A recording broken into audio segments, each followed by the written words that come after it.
Уважаемый господин президент, Mr. President, friends, we are very glad to see you.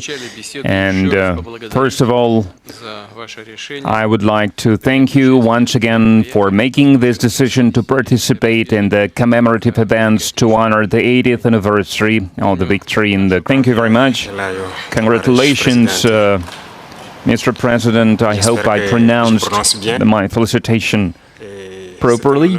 For me, it was an honor to be part of these commemorative events devoted to the great victory anniversary, and I would like to thank you for inviting us. It was a great honor for us. And I need to say that during this visit, I learned a lot.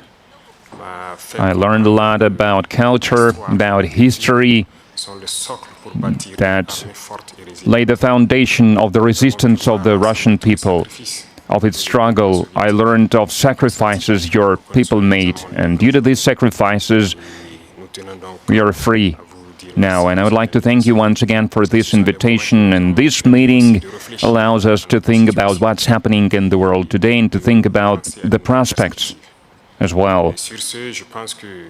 The obstacles that we can see today must not stop us.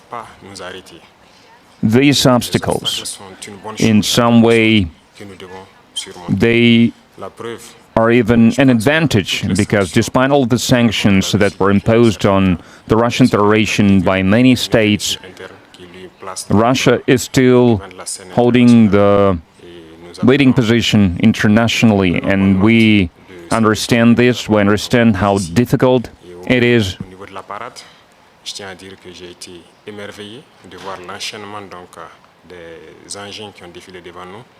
And I watched the parade, I watched the soldiers marching in front of us during the parade. I saw the equipment, including the tanks that from the times of World War II, and I saw the modern equipment, and we would like to see the cooperation between our countries developing rapidly, developing swiftly, and acquire new shapes and forms. We thank you for your attitude towards Burkina Faso. Today I visited Mendeleev Institute, and we understand that apart from defense and security, there is another essential field, which is science and education, and we would like to see Russia assisting us in training and educating our youth to help us to develop our own industries, our own enterprises, machinery, other types of manufacturing, because it's very important for Africa.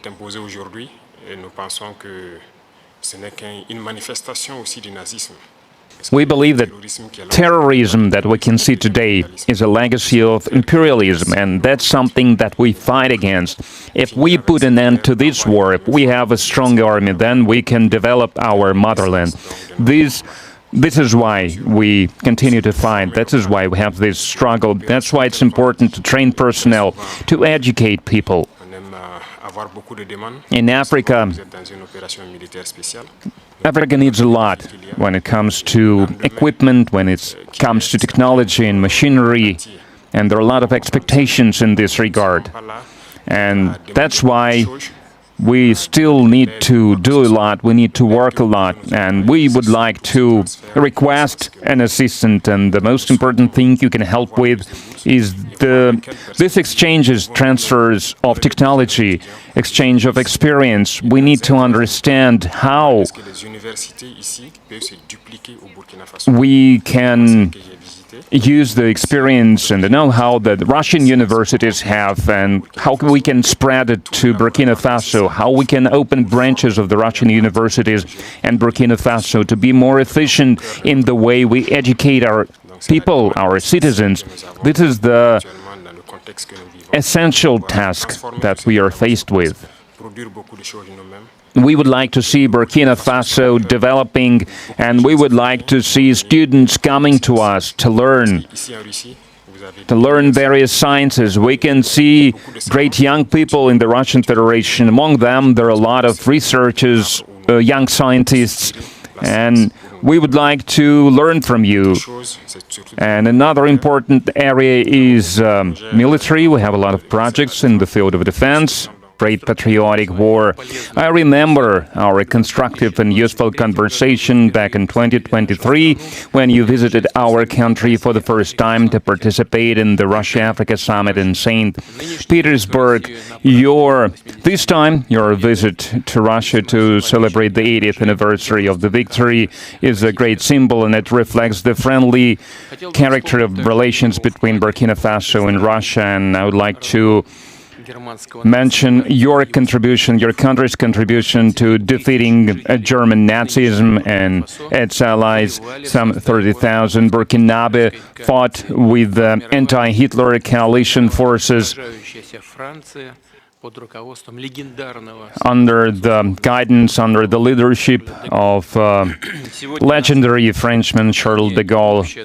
And now we are united by our joint goal to fight against terrorism and extremism, and we will continue to support the Republic and restoring constitutional and lawful order, to fight against unlawful factions that are still operating in some parts of Burkina Faso. In recent years, we have accomplished great progress in mutually beneficial cooperation in various fields. In the end of 2023, after more than 30 years of hiatus, the embassy of Russia in Ouagadougou was turned operational again, and the economic operation is also important, even if trade is modest. It's growing, which is a good trend, and we need to preserve it. And we will continue to work together on further strengthening our economic ties and diversify further our trade cooperations. And it was useful to hold economic days of Burkina Faso in Russia that were held in 2024.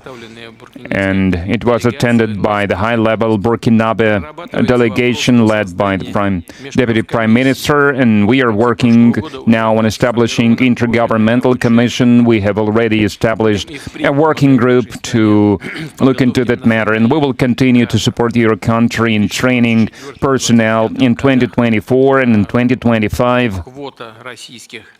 The quota of Russian state scholarship for Burkinabe nationals was more than doubled, and this year we are ready to receive 27 more students from your country at the state's expense, and in total more than 3,500 Burkinabe received higher education in Russia.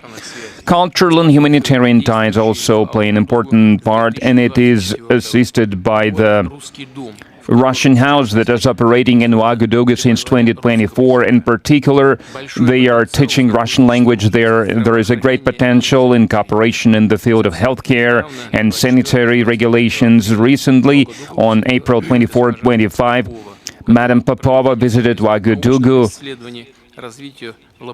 and discussed the development of scientific and research infrastructure and training of personnel.